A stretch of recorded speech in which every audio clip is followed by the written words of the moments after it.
സുരഭി, എനിക്കൊരു കാര്യം ചോദിക്കാനുണ്ട്. എന്തോന്ന്? നീ എന്റെ മുറിയിൽ നിന്ന് മാല വല്ലതും എടുത്തോ? മനസ്സിലായില്ല. എന്റെ ഒരു സ്വർണ്ണമാല കാണുന്നില്ല. അതുകൊണ്ട്? അല്ല, സാധാരണ നീയാണല്ലോ ആരും ഇല്ലാത്തപ്പോ ഞങ്ങളുടെ മുറിയിൽ കയറാറുള്ളത്. അതുകൊണ്ട് എന്റെ മാല എങ്ങാനും എടുത്തോന്ന്. നിങ്ങൾ ഈ റൂമിൽ കയറാറില്ലേ? ഞാൻ കയറാറുണ്ടെന്നുണ്ടെങ്കിലും ഇതുപോലെ ഒരു സാധനങ്ങളൊന്നും കട്ടെടുക്കാറില്ല. ഓ, അപ്പൊ ഞാൻ നിങ്ങളെ റൂമിൽ കയറി നിങ്ങൾ മാല എടുത്തെന്നാണ് പറയുന്നത്? ആ, എനിക്കത് സംശയമില്ലാതില്ല. കാരണം നീയാണല്ലോ ബിസിനസ് ഒക്കെ പൊട്ടിപ്പൊളിഞ്ഞിരിക്കുന്നത്. അപ്പൊ എന്റെ മാല കിട്ടിയ സൗകര്യമാകുമല്ലോ. ചേച്ചിന്ന് വിളിച്ച നാവുകൊണ്ട് എന്നെ കൊണ്ട് വേറൊന്നും വിളിപ്പിക്കരുത്. എനിക്ക് നിങ്ങളുടെ മാല വിറ്റിട്ട് കട തീർക്കാനുള്ള അവസ്ഥ എനിക്കുണ്ടായിട്ടില്ല കേട്ടാ. ഇനി എന്തെങ്കിലും സംസാരിക്കുമെങ്കിൽ എന്റെ ഈ കയ്യിൽ ചൂട് നിങ്ങൾ അറിയും. സംസാരം അരിക്കില്ല ഉണ്ടാവുന്നത്. എന്തുവാ അവിടെ? മുത്തുവേ, മുത്തു, ഓ ഇനി അവിടെ പോയി കിടക്കുക. ഓ, എന്താ പാടാ അവിടെ ബഹളം? കൊറേ നാളായി നീ എന്നെ ഭീഷണിപ്പെടുത്തി തുടങ്ങിയിട്ട്. നീ എന്താന്ന് വെച്ചാ ചെയ്യടി ചെയ്യും ഞാൻ. മാല എടുത്തു പോലും ഞാൻ. മാല നീ എടുത്തോണ്ട് തന്നെ ഞാൻ ചോദിക്കാൻ വന്നത്. കേട്ടിട്ട് മരുമക്കള് തമ്മിൽ അടി കൂടുന്നുണ്ട് എന്നാണ് തോന്നുന്നത്. നീ പോയി രണ്ടിനെ ഇങ്ങോട്ട് വരാൻ പറഞ്ഞേ. ഞാനാ? പിന്നെ ഞാനല്ലാതെ പിന്നെ ആരാ? അല്ല, അതിന്റെ ഇടയിൽപ്പെട്ടെ അവരെന്നെ എടുത്തിട്ട് അടിച്ചാലാ? പിന്നെ എന്നെ അടിക്കുന്നത് പോയി വിളിച്ചോണ്ട് വേടാ. കൊച്ചമ്മ, കൊറേ സമയം കഴിഞ്ഞിട്ട് എന്നെ കണ്ടില്ലെങ്കിലേ ഒന്ന് അന്വേഷിച്ചേക്കണേ. അങ്ങനെയാണ് കാര്യങ്ങൾ. ഇവരിതെന്തുവാ?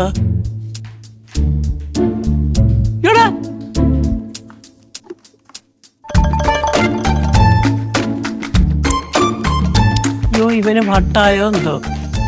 മര്യാദയുടെ ഭാഷയിൽ ഞാൻ സംസാരിച്ചു. ഇനി എന്തെങ്കിലും പറഞ്ഞു കഴിഞ്ഞാൽ ഞാൻ ചെറിയ മണ്ടയ്ക്ക് അടിക്കും ഞാൻ. ഓ, ഇതാണ് നിന്റെ മര്യാദയുടെ ഭാഷ. എന്നാ അടിക്കടി. അന്തസ് വേണം. മാല ഒന്ന് ശ്രദ്ധിക്കണേ. ഹലോ, ഒന്ന് ശ്രദ്ധിക്കണേ. എന്താ ഞാൻ പറയാനുള്ളത് അങ്ങ് പറയാം. അതിനുശേഷം നിങ്ങൾ അടി കൂടുകയോ പിടികൂടുകയോ എന്താന്ന് വെച്ചാൽ ആവാം. എന്താ കാര്യം? നിങ്ങൾ രണ്ടുപേരുടെയും ബഹളം കൊച്ചമ്മയുടെ ചെവിയിൽ എത്തിയിട്ടുണ്ട്. താഴേക്ക് വിളിക്കുന്നുണ്ട്. രണ്ടുപേർക്കും അങ്ങോട്ട് പോകാം. ഇനി ബാക്കി ഞാൻ അവിടെ പറഞ്ഞോളാം. അവിടെ തന്നെ കാണിക്കണേ.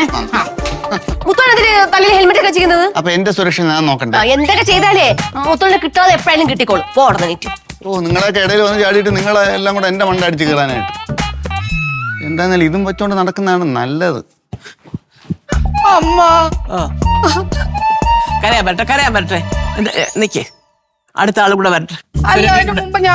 അല്ല, വേണ്ട. സുരഭിയും കൂടെ വന്നിട്ട് രണ്ടുപേരും ഒന്നിച്ച് നിൽക്കുമ്പോ ഞാൻ ചില കാര്യങ്ങൾ ചോദിക്കാം. അപ്പൊ പറഞ്ഞാൽ മതി. അമ്മയ്ക്ക് എന്നെ ഇഷ്ടമല്ലല്ലോ. ഒന്നല്ലോ. അതെ, രണ്ടുപേരും കൂടി ഈ കിടന്ന് വിളിച്ചു കൂന്നത് എവിടെ നിന്നോണ്ടാണെന്ന് വല്ല ഓർമ്മയുണ്ടോ? അമ്മ, ഞാൻ പറഞ്ഞോളാം. എന്നെ പറ്റി പിന്നെ തോന്നിയ പറഞ്ഞ് ഞാൻ ചുമ്മാ നിൽക്കണോ? എന്തോ തോന്നിയ പറഞ്ഞു? ഞാനൊന്നും പറഞ്ഞില്ല. അമ്മ, എന്റെ മുറിയിലിരുന്ന ഒരു മാല രാവിലെ അമ്മ പറഞ്ഞില്ല ഒരു മാല മാറ്റി വാങ്ങുന്ന കാര്യം. അതനുസരിച്ച് ബന്ധം അമ്മ, അതിനനുസരിച്ച് എനിക്കൊരു മാല മാറ്റി വാങ്ങാനുണ്ടായിരുന്നു.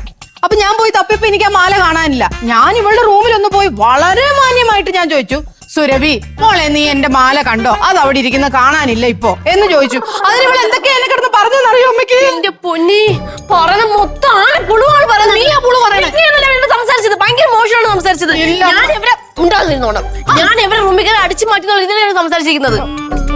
അമ്മ, എനിക്ക് സംശയം ഉണ്ടായിരുന്നു. ഞാനില്ലാത്തപ്പോഴൊക്കെ എന്റെ മുറിയിൽ കയറുന്നത് ഇവളാ. നിങ്ങൾ കണ്ടോ ഞാൻ നിങ്ങളെ മുറി കയറുന്നത്? ഞാൻ കണ്ടില്ല, പക്ഷെ മുത്തോളം കണ്ടിട്ടുണ്ടല്ലോ. നീ പല മുറി കയറാറുണ്ടോ? നീ എന്റെ പൊന്നമ്മ, ഇല്ല, ഇവരാണ് എന്റെ മുറി കയറുന്നത്. ഇവൾ എന്റെ മുറി കയറുന്ന മുത്തോളം കണ്ടെന്ന് പറഞ്ഞിട്ടുണ്ട്. ഇനി ഞാൻ പറയുന്നത് അവരൊരു അക്ഷരമുണ്ട്.